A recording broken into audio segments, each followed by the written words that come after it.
No, she was doing a night raid, as a matter of fact, and I didn't know any of this until recently, for the record. She was 18 years old. She went on a ride-along to Ramallah.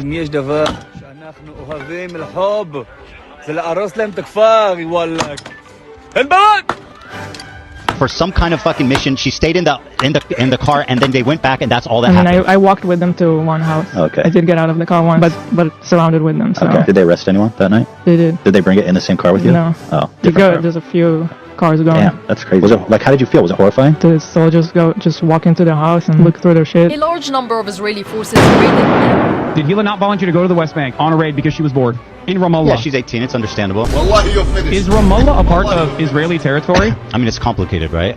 It's under occupation. No, I don't think so, but it's under occupation. Okay. Right? So why was your wife in Ramallah? Maybe are getting a terrorist.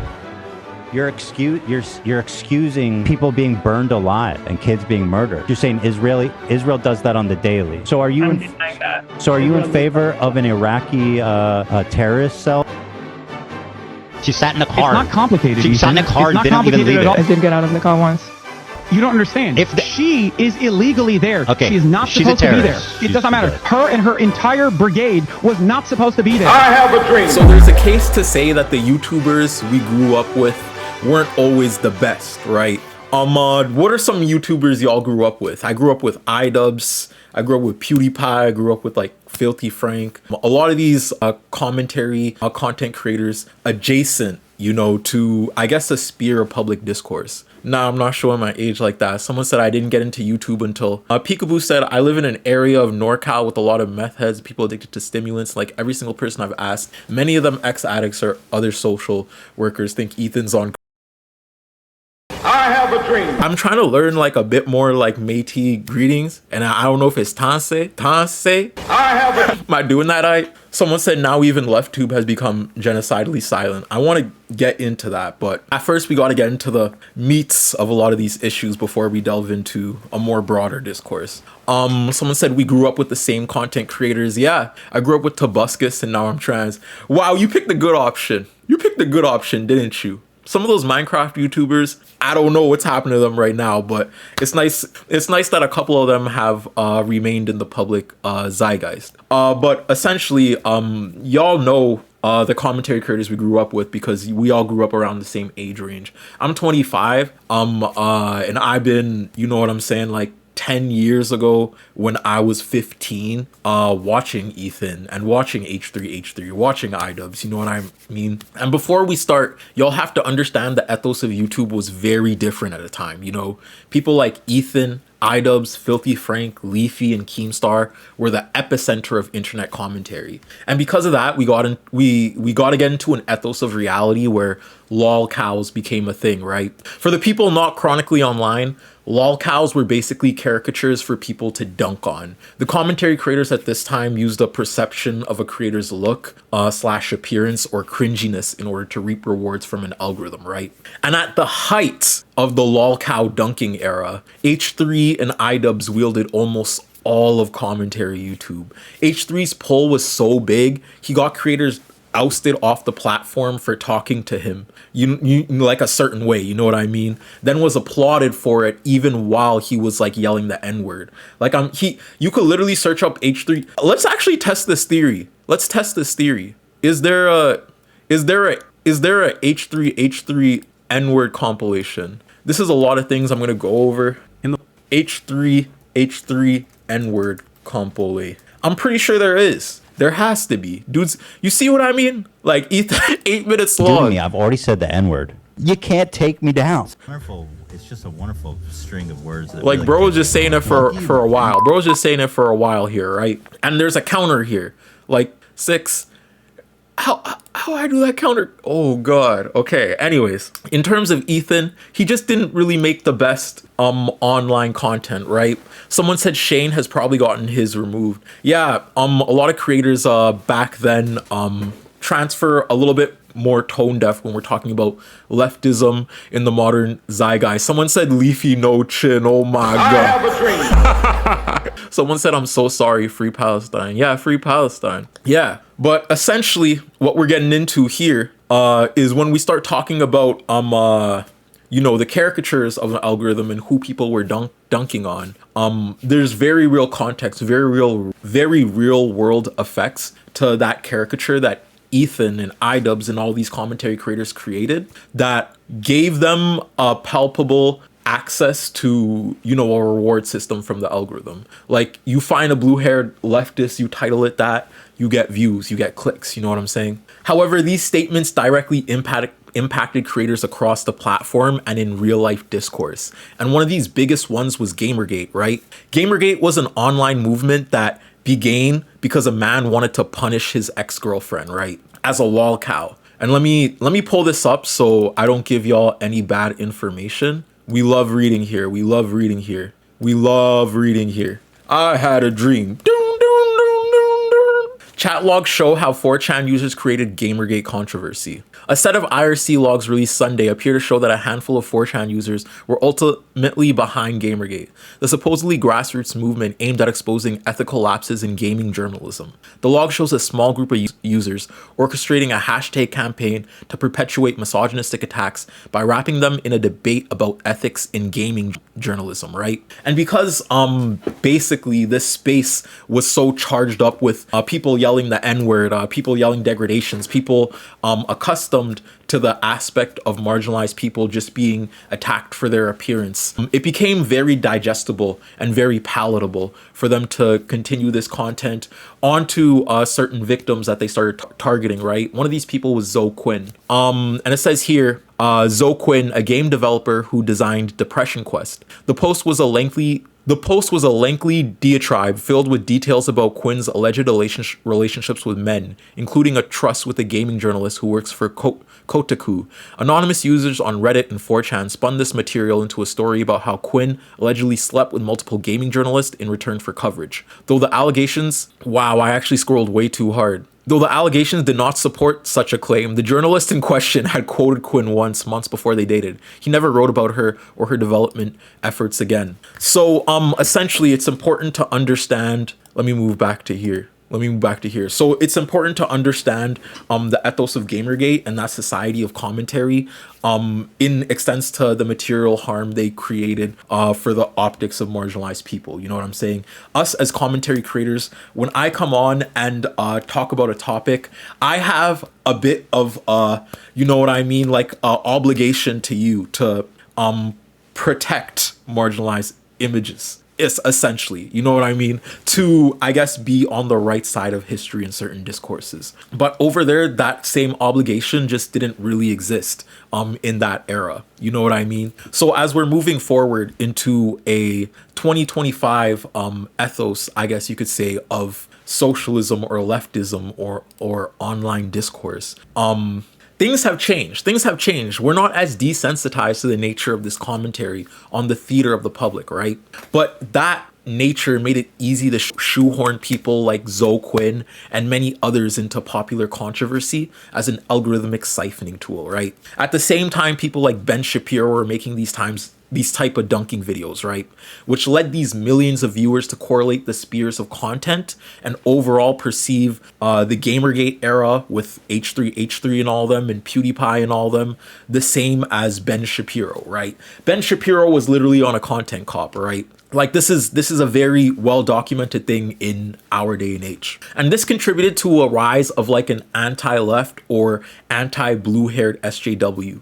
But in context, we're a bit separated from there. In today's YouTube age, there's leftist alternatives and algorithms which would give you more positive discourse on spectacle, right? Notably, Noah Samson, Elliot Sang, Lil Bill, FD, Andrewism. If you're thinking about like trans issues and trans lives, like you could also throw up like Jesse Gender Aronok, right? However, the leftist term here, I want you to forget about it and simply think about how public discourse has been kind of corroborated in the modern age when met with the means of reality and the harm these people like Ethan did to hurt a lot of these people around you, right? Because first of all, iDubbbz was one of the first theaters of conversation I interacted with on a daily basis. If y'all were from that age, y'all just know you couldn't go a day without talking about iDubbbz in school, in class, in like a bunch of places, right? And I'm seeing a lot of revisionist history on iDubbbz, but more so around the ethos of old commentary YouTube. See, when I was in junior high to college during this whole era, I've had people call me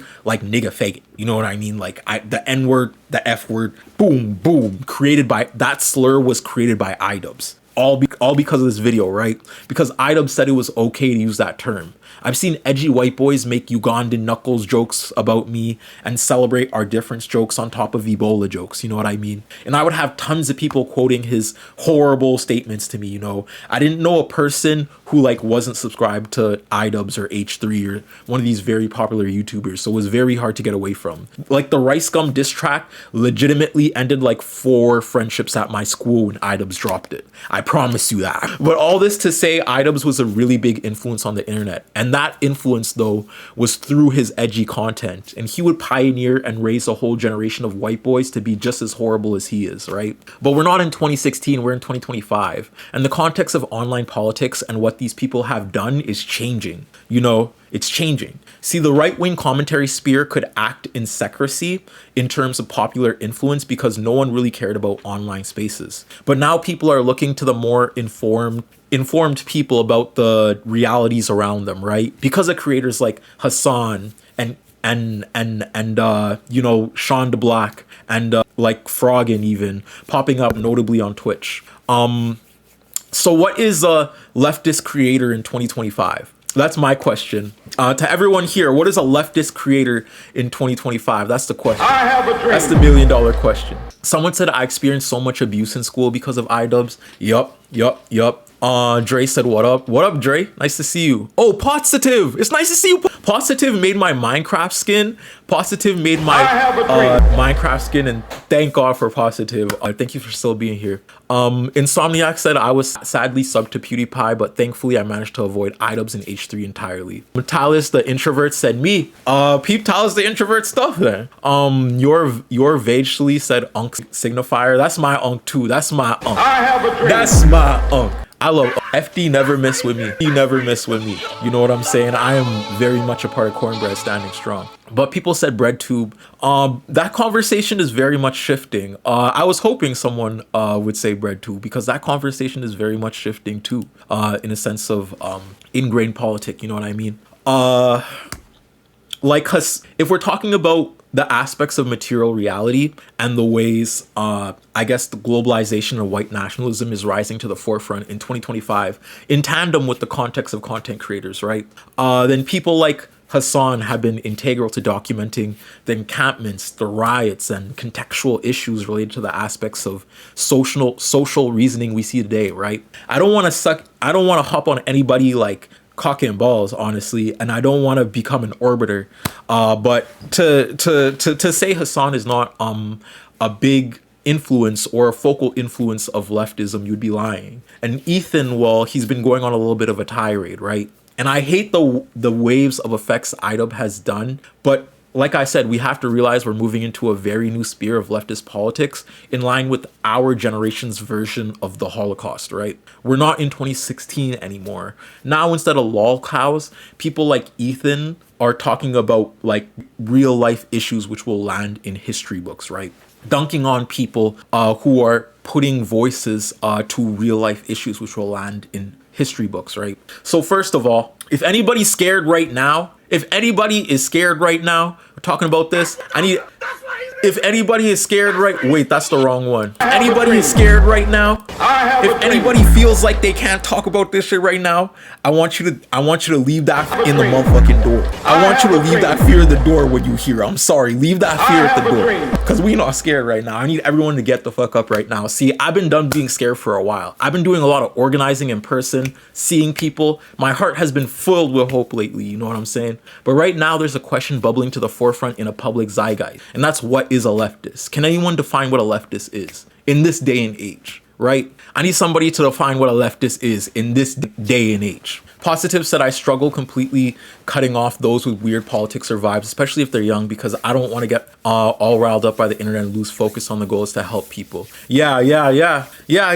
And that's what I think a summary of what a leftist is on the internet is, right? relating to a positive aspect of the most marginalized, right? And when we're talking about leftism in a modern day and age, if you just search the definition, it will be having or relating to left-wing political views, right? Okay, so when you put a tag on it, what's an online leftist? What do they do, right? Well, I'd say they highlight information in an important way. And like I said, Hassan and Muhammad Khalil are some of the two people that pop into my mind when I think about this, right? But first, I have to tell you about Muhammad Khalil. If y'all haven't watched the encampments, one of my biggest suggestions is go out and watch the encampments, because Muhammad Khalil was one of the biggest voices in organizing and putting a name basically to the cause of genocide for university students, especially. I was up in Vancouver probably a year ago at this point when the encampments were happening.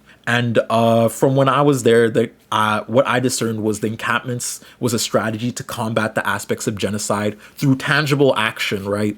Like chilling with your homies on a lawn to disrupt funding from institutional programs that's simple as hell, right? And a lot of people got in on that wave, and Muhammad Khalil popularizing this was a very big first step to that a lot of people don't give credit for. And I just want to show this video real quick because there's a bit of a context needed to understanding even the ethos of the encampments. Why is this not playing? There we go. Americans, once you... Oh, wait, I'm on the wrong screen. I'm on the wrong screen.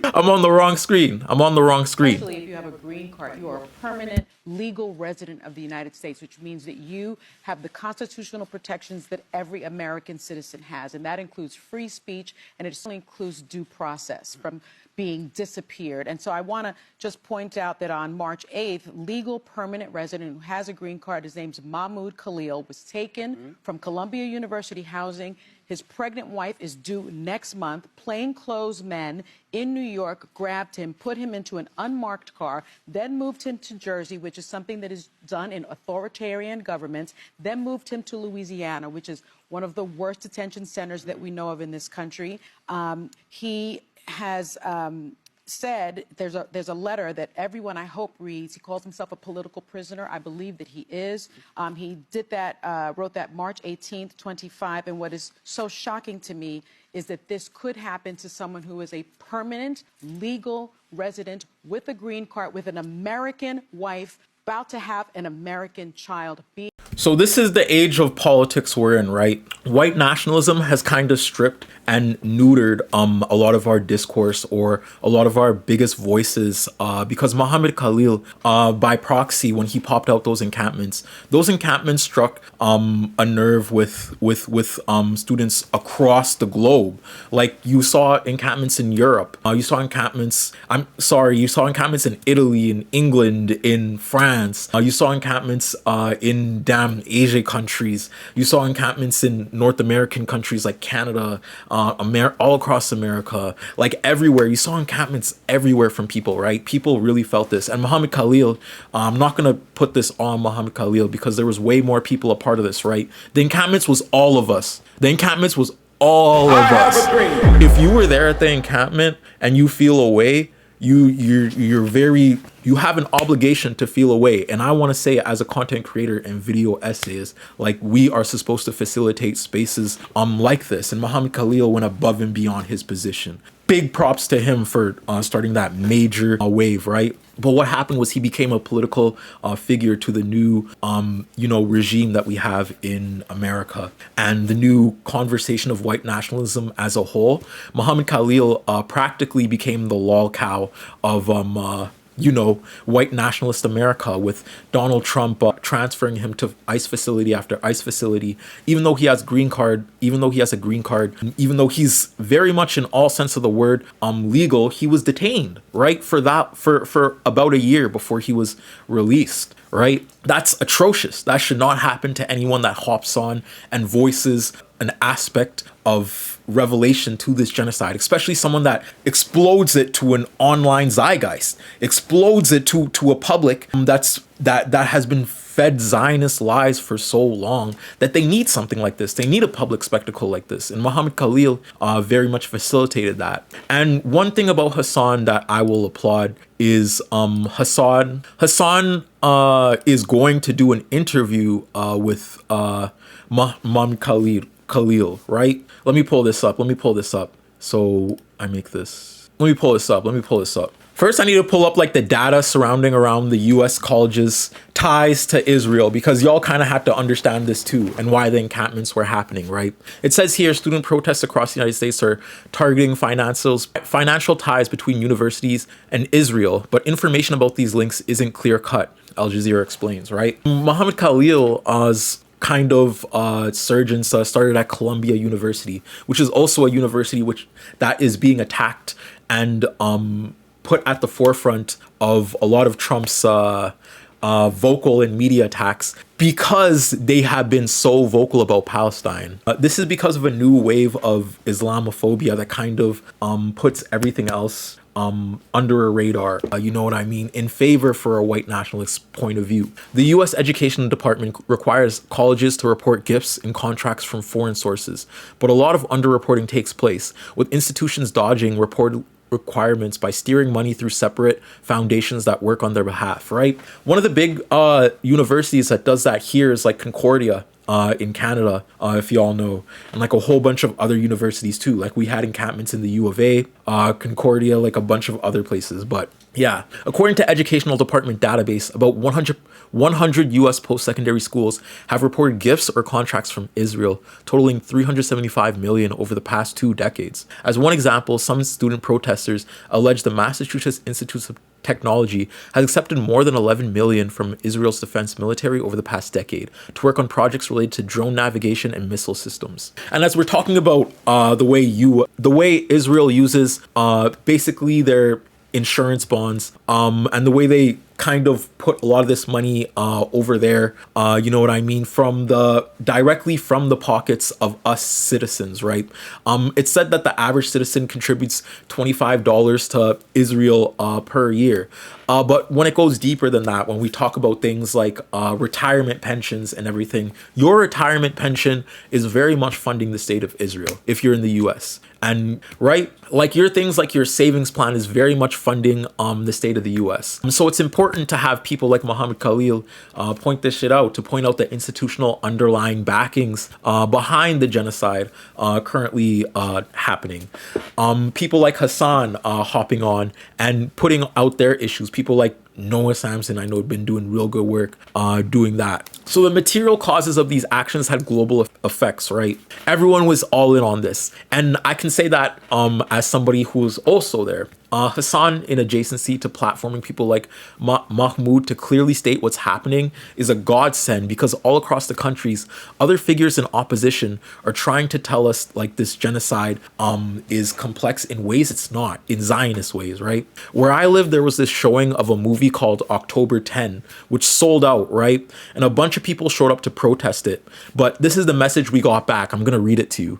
Thank you for taking the time to share your thoughts. We heard your concern and that of other members of the community. As a public space and rental venue, we are guided by the human rights legislation and law, which prohibits discrimination in the museum's provision of goods, services, facilities, or accommodation. Use of Remy Modern's rental spaces does not signify an endorsement of that group or organization, nor the materials they present. We will take this opportunity to review the internal policy that guides all third-party policy rentals of museum spaces, right? These are the same cold statements that we get from politicians and influencers most of the time, right? People want more. In essence, fitting into a normalcy is now becoming very easy to discern, because we're seeing people not talk about the contextual reality of what's going on, right? Especially since real people are being affected. And let me bring up one other article, because Mahmoud isn't the only one. There's a slew of political prisoners that Donald Trump is going after. I gotta bring up one more article. It's called The Destruction of Palestine is Breaking the World. Sareen Hadid is a bright young woman. At 20 years old, she just finished a 4-year college degree in psychology at Virginia Commonwealth University,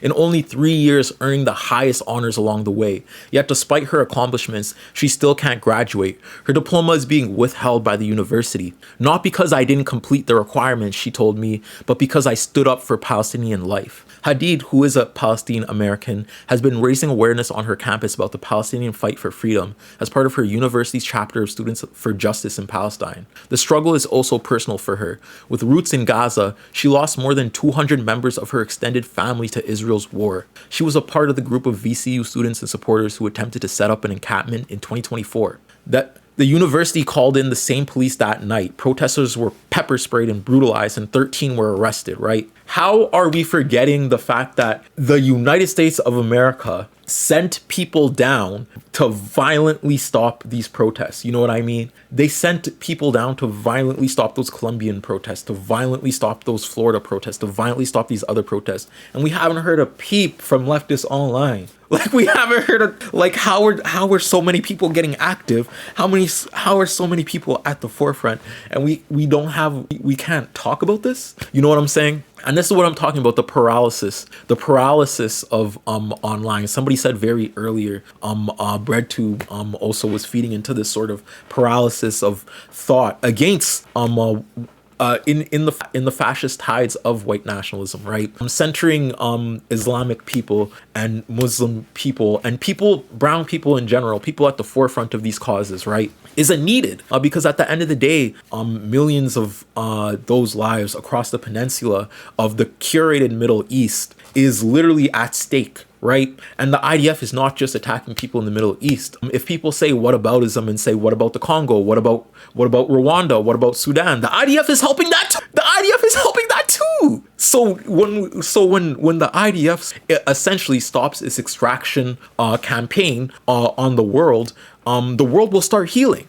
And this is the thing people think is very complex in context to material reality. The thing is, I'm a refugee from the Darfur genocide that the IDF also helped in. You know what I'm saying? This isn't that complex in material reality. We get these waves of immigrants from these genocides that we support colloquially, right? And I won't say support person to person because obviously it differs, but as we support colloquially as countries, right? And then we get these wave of immigrants and they come in, and then we have this white nationalistic thought process where those immigrants are the problem, right? The reason why you're being desensitized by Ethan, by a bunch of these creators is because it's a purposeful strategy in order to make y'all not care about the immigrants and the refugees that it's going to create eventually, that these extraction processes are going to create. That Darfur genocide in 2000 created the world's biggest migration crisis since today.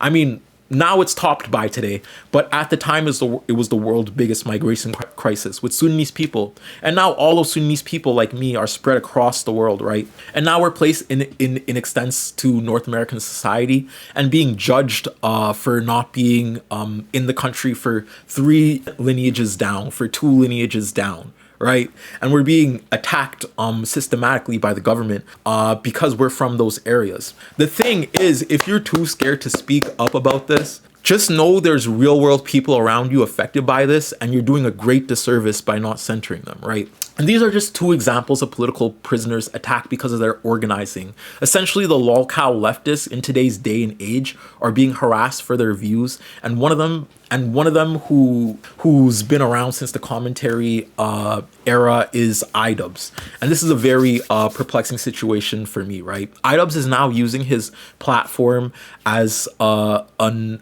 optic to, I guess, help Palestinians in a way. And I welcome this. I think it's a good idea. I think in the same extent, if you were hurting people, to try to apologize and make up for it by coming out in a public platform and using your platform to talk about it, I think it's a good idea. But Ethan, on the other hand, is using his platform as an optic to normalize the attacks on Palestinian organizers, right? By proximity, he attacks like the content creators like Hassan, like Sean DeBlock, and all these people. But you know that he's attacking content creators, right? Now, like or hate Hassan, he works works day and night to center Palestinians, and this gets on Ethan's nerves, right? Let me pull up a clip. Siri, Jarvis, roll the clip. Jarvis, roll the clip. And by the way, the thing with Frogan too is like, she was apparently a big fan of the show for years since we started doing Leftovers. And I've never hid my views. Like, I'm married an Israeli. I lived in Israel. So I don't know what all of a sudden, like, I'm a Zionist all of a sudden. It's like, well, I don't know. But imagine saying to someone who's like, Osama bin Laden bad, actually. This motherfucker never shuts up. Somebody said, and I can't remember who, but I'd like to give you credit, that it's like when the quartering, he quote tweeted, he has this famous quote. You see what I mean by Islamophobia here? Osama bin Laden bad, like this whataboutism, specifically with brown people living in the area, specifically with the people afflicted. These are civilians living in these areas. These are the areas that the IDF are attacking aren't just brown too. They're also black, like in Sudan. They're also trying to corroborate forces over there. You know what I'm saying? Like bolstering units like Boko Haram, like directly giving guns. The IDF gave a lot of their spare AKs to Rwanda for the Hutu genocide, right? So when we're saying all these whataboutisms, like what about Osama bin Laden, you're detracting so far away from the statement that you're not in a material damn reality. You're not in a material damn reality. We can say that we benefit from the aspects of extraction colonialism and we're on settler land. Like we say that all the time, right? I grew up saying that in class all the damn time. We're on settler land. We do land acknowledgement. We do A, B, C, D. The fact is, in the capitalistic systems, especially when it's spread globally, indigenous populations are attacked. They are stripped of their land. And all of that is taken, like as in Sudan's case, it's a case of gold. In Gaza's case, it's a case of their expanding the state of Israel. So it becomes more legitimate in hegemony, right? So this talk of bolstering the doing whataboutisms of A and B is so detracted from reality. But other than that, I don't want y'all to fall for that when these people say that. But yeah. Where he goes. Someone said like Hitler is bad, and then he quote tweeted it and said like, there we go, yikes. It's like Osama bin Laden bad. Frogan's like, yikes. Why even stick your neck out there for Osama bin Laden? That's my problem. Frogan's been doing this shit, and people like her. The whole mod team, from what I've seen, or most of them, are very much this. I mean, and it makes Hassan look bad. Mm-hmm. It makes me as his friend feel bad, and it makes me feel like he's endorsing their opinions. It's one thing to tell me in private, like, just so you know, like she's just this way, and I know that she doesn't mean it, and all this kinds of stuff. But like, it's another thing to publicly continue to platform her, and also not to address a massive portion of your audience that is just straight up fucking anti-Semitic. And not all, obviously, like the vast majority of them are cool, and a lot of people watch both of our shows, and that's okay. There's an undercurrent here that sickens me, specifically with the talk of anti-Semitism and how it's conflated with leftists online. Like, we're not, like a lot of leftists, like Frogan and me, are not direct results of extraction colonial processes. Like, we're not directly materially, like in a history, me being from a Darfur genocide coming all the way here, directly impacted by these genocides, right? The fact that anti-Semitism is being used to shield Jewish people is anti-Semitic in and of itself. Because when I'm outside and I'm protesting, I got 8 Jewish homies with me. Like, right? Like, we got the Jewish homie banging the drum. Like, for the Pride Parade, if a lot of y'all were there. He was banging the drum. Shout out to him. Shout out to him for real. But as I had my talks, and as I've gone outside and I've, actually interacted with people in community, you start to realize, like, a lot of these sentiments and the material reality of them differ, right? Let's be honest. What land are we on right now? We're on indigenous land, right? Who is the highest homeless population across the board when you look at statistics, right? It's people that have been indigenous to that land, or people who have been on that land for hundreds of years, marginalized, like black groups, like Spanish groups, like X and X, right? White nationalism lives off that comfort of an optic that oppression is interchangeable from a material reality, that you're degrading spectacle when you always bring up anti-Semitism, right? The very real reality of people suffering in excess that we're supposed to lock into as community builders. All community builders will tell you this. There are communities that you have to prioritize, and right now the communities we have to prioritize are those indigenous to the land because they're being threatened, right? Like the Mexican people, native born Haitians that have immigrated, people like Sudanese people that have immigrated, people from Iran that have immigrated, people like that are getting the brunts of Islamophobia and all these things, right? Like I've had to go through but I've had to experience multiple court hearings where the rise of like attacks on like someone like Ashwin, who died here in Saskatchewan like not even that long ago, in this new wave of white nationalism. The fact that there was a Nigerian worker here that was stabbed to death, the fact that we get constantly policed, we get constantly patrolled, the fact that you're not centering the most marginalized, the most applicable people to this day and age. Because I guarantee you, if Ethan goes outside, he's not getting like targeted by the police and ICE the same way like a lot of darker skinned people, a lot of Latino people, a lot of other communities are. Like it's just day and night, like, right? So when we talk about centering the right people, when we talk about centering the right voices, Ethan Klein is strategically using this aspect of anti-Semitism in order to disseminate talks against leftism and against solidarity. Because at the end of the day, he doesn't get active. At the end of the day, he's sitting here with his IDF wife. Like, well, let's keep watching this. That's cool and good. But there is a lot of people in his audience, and I don't believe he's willing to reckon with this, that are anti-Semitic. They are. Or just like overly hateful even. Not even anti-Semitic, just like overly hateful, you know? So that's what I mean here. To call out Hassan a little bit is that as a friend of his, I feel like absolutely fucking worthless to the way he's running his community. And I just think like if one of our mods was like shit talking one of my friends, like they would not be working with he is. One of the more notable legal threats that Ethan has destination, the beach is I just realized my mic was muted as I was talking. They didn't get me. They didn't get me yet. I have a dream. They didn't get me yet. But let me fix this onto the screen. I want to talk a bit more about iDubbbz's response to this, because iDubbbz had a very good response to this. That the internet was going to hear it. It was rude, it was nasty, and it didn't have this caveat of like, I'm not mad at you. It was anger, and it was uncalled for. They get access to cover most of it. We're doing it. Who fucked you? You that he dumps. 3 people. You upon initial very kind anti question. And it's not great for young Noah. Can I say that? I just starts here. By the way, shout out to Noah. Noah's best boy. I don't care what nobody say. Noah's okay. So he's a rape. So of course his standard. I don't know what he's accused of, so I'm not actually going to say. But Ethan brought on a former partner of Noah to basically just shit talk him and say that he's a bad partner. But that's all that Ethan was able to extract out of it. You are not accusing him of committing any crimes or doing R-word or anything like that. The accusation is that he's a sleaze. Absolutely. Noah Sampson, as far as I know, is not a rapist. Fuck you to Noah Sampson, who's not just a liar and a scumbag, but also a creep. Allegedly. Now let's talk about the left-leaning Democrat. Alright. How iDubbbz kind of like comes in and released this content cop, replaced with put in with a lot of the audio is cutting out still. The audio's still cutting out. Y'all hear me? But anyways, how iDubbbz kind of came in and put a lot of the spotlight onto people who are centering Palestinian issues and Palestinian voices. You know what I mean? With Noah doing his whole fundraiser and raising like 500 damn K. Let me refresh the page. Yeah, someone said chat, if the audio is wonky, refresh the page. But anyways, I want to move on to this Noah stuff. How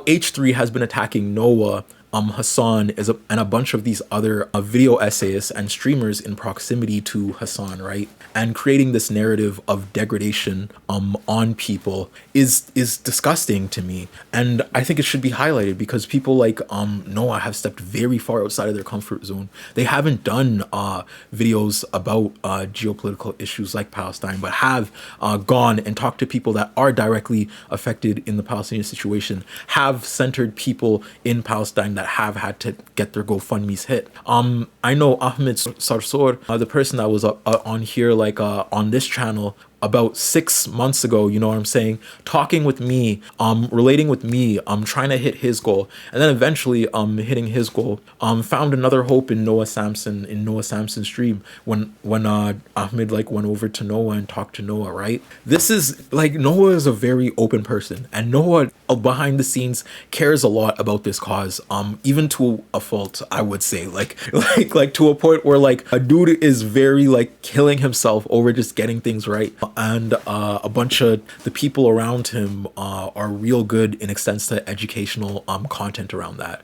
So when we talk about Noah, like this dude, and how H3 is kind of utilizing his channel and his content, that he switched more so into a public spectacle for Palestine, right? We have to realize that Ethan is purposely degrading people like this and commentary creators like this, all for the cause of supporting or purporting an IDF notion, right? So in the timeline of issues that need to be highlighted, I think Palestine is definitely like at the forefront, right? When we talk about aspects of relation and how we interact with the concept like Palestine, it can get a lot, right? We've had encampments and student protests across America. We'd have normal protests across America. We've had to watch the live stream killing of almost 1,800,000 people at this point via bombs, and see how governments have proudly and sternly supported their war crimes, right? But we also have to understand that at the end of the day, the Palestinian genocide is like still very much going on. And it's kind of corny to be a grown-ass adult calling yourself a leftist, too scared to face the reality that you're outdated, that your politics are outdated, that your art is outdated. If you're making leftist content in 2025 and you're still conflating leftist stances with marginalized people on genocide with anti-Semitism, you need to seriously look in the mirror and ask yourself why you haven't made an Islamophobia video. You have to ask yourself why you haven't made a Sudan video. You have to ask yourself why you don't know why these things are interconnected. Why people like Ethan don't immediately pop into your mind, right? See, IDubbbz changed, Ethan doubled down. And even across the platforms, the silence on this is sickening as an artist and myself in the sphere, right? Like there's people like Lost Futures, John the Duncan, and a couple other content creators that have made amazing videos on the contextual events of fascism we're facing right now while dissecting Islamophobia. But basically the rise of Islamophobia is a curated US soft power that is used to justify the denial of Palestinian land. Islamophobia against Hezbollah and Hamas conflated with the causes of millions of people in immediate harm of terror by the IDF through the state of Israel needs to be contextualized and dissected for what it is, right? A genocide. There's a genocide going on with Palestinian lives, right? Because what will happen was this swarm of refugees, right? This swarm of new people that need land, because all those people are going to need land, are going to be rejected and attacked because we're so desensitized to these issues, right? Bills are literally being passed right now